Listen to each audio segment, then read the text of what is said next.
Hi there, Kristen from Nourishing Storm, and I am one of the teachers there. I'm also the author of Spiraling to Wellness, and in that book, one of the things that I talk about also in my classes and in my practice is doing movement that you really love.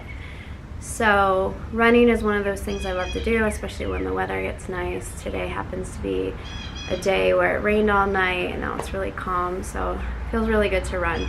But two things that I do after my run always is first, I grab a smoothie.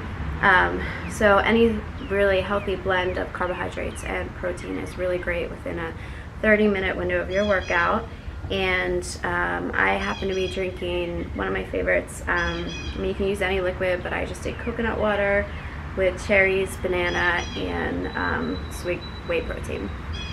So have fun with that. Make sure you fuel up after you work out. And then the second thing that I always do is do a short little yoga practice. Sometimes I lead things called yoga runs where run a little bit, stretch a little bit, take it all in. I really like the idea of kind of just feeling out what that workout needs to be as it happens. So use a little bit of the intuitive process in yoga to get that done. So a lot of times I'm stretching throughout the run, but like today I didn't stop too much, did about 3 miles, and now I'm ready for about 10-15 minutes on the mat.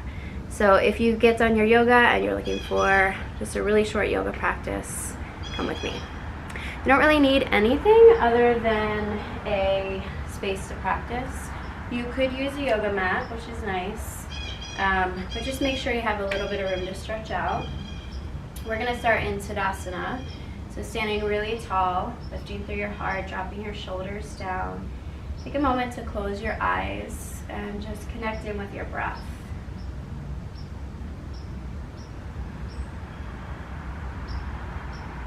Start to notice any sounds around you, notice how you feel.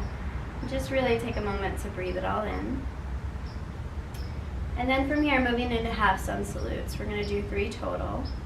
Inhaling, lifting your arms up. Exhale, folding down, reach for your toes. Slight bend in the knees if you're feeling tight, especially after that run.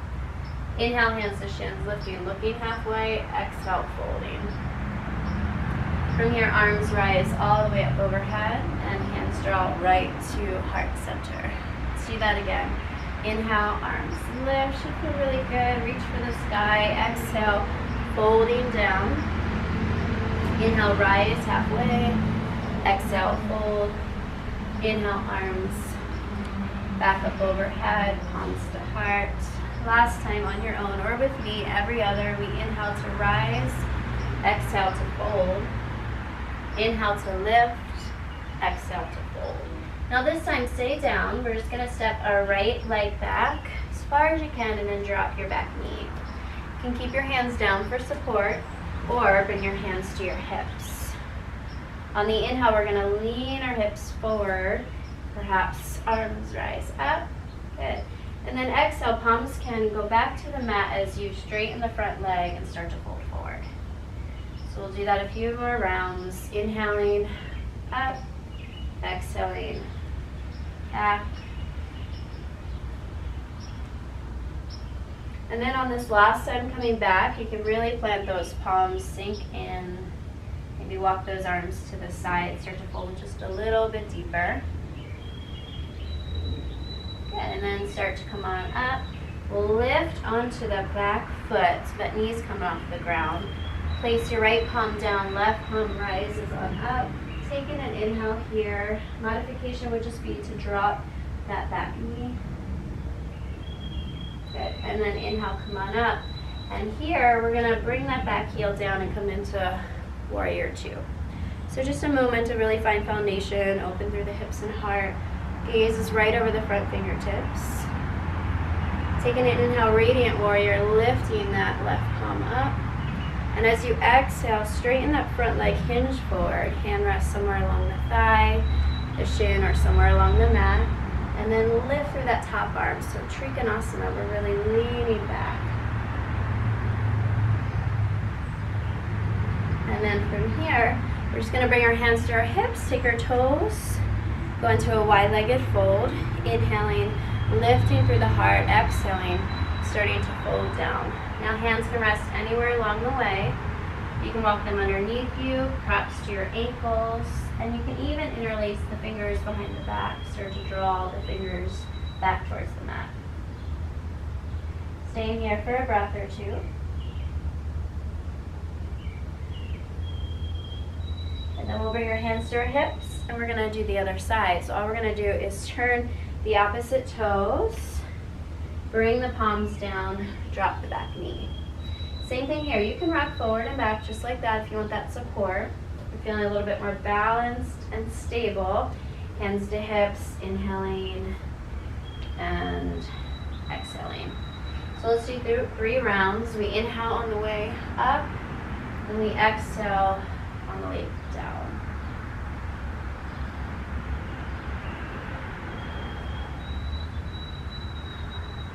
One more round. Inhaling and exhaling. We'll pause here. See if you can walk the palms forward this time, perhaps holding onto that foot and taking a nice deep dive down.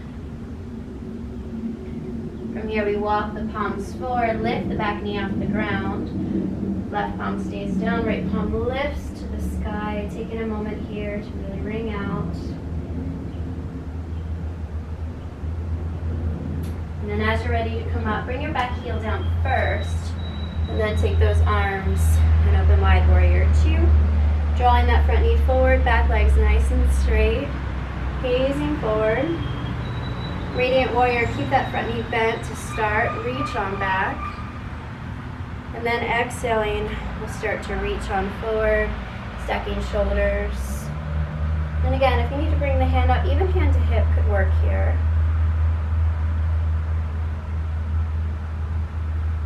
We start to come on up, toes back through center, interlacing fingers this time to go down, lifting the heart on the inhale. Exhale takes us down about halfway for a pause, and then slowly folding here. Once you get down, bring the palms down to the mat. We're going to keep the left palm down, right palm lifts, and then start to come on back down.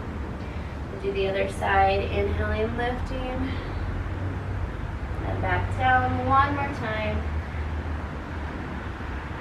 each side.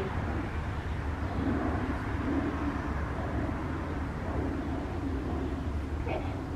All right, rolling up.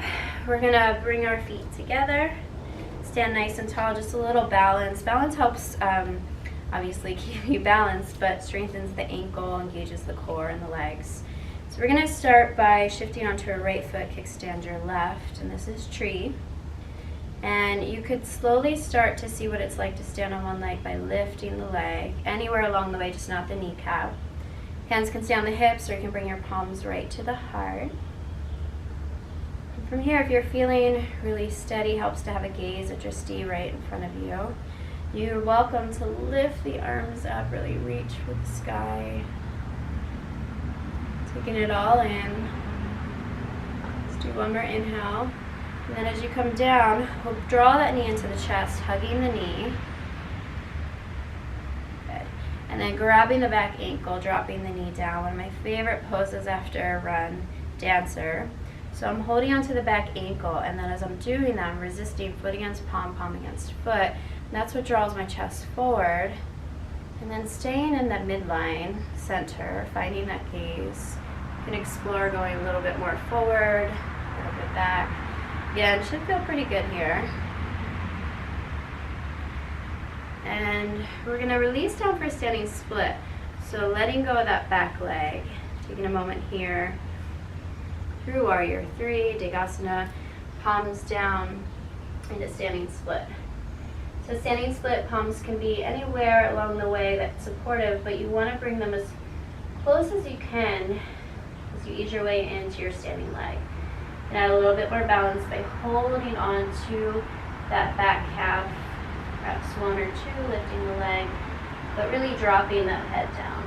So try not to worry about how high that leg lifts.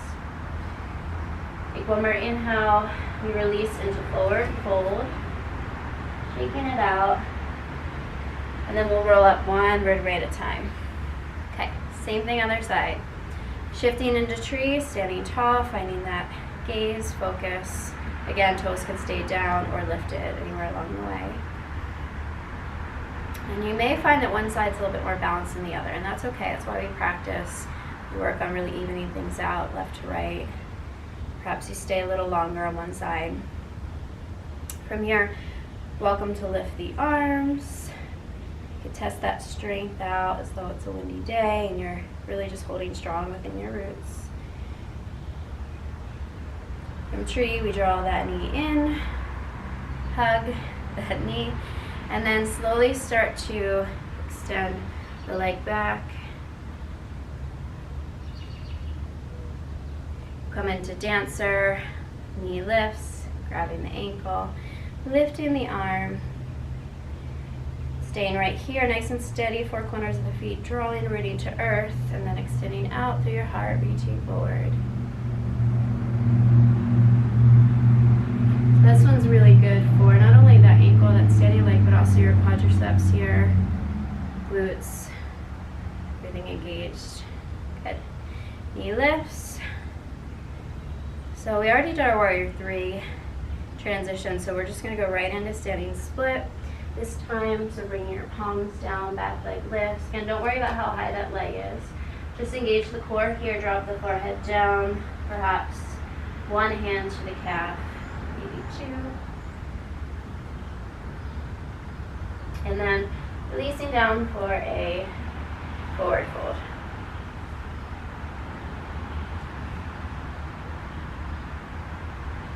From here, we'll just bend the knees, have a seat, extend your legs out, taking a big inhale here, exhale to fold forward for a seated forward fold. Staying here as long as you like. This is always really nice, really grounding after a run. And then as with any great yoga practice, all we're gonna do, and I'm gonna end this practice by just laying on our backs for a moment of Shavasana. And Shavasana is really all about just taking it in, reaffirming your intention for the day, and just having a moment just to breathe. So once you get back in Shavasana, feel free to stay as long as you like, usually about 5 minutes, and then go on with your day.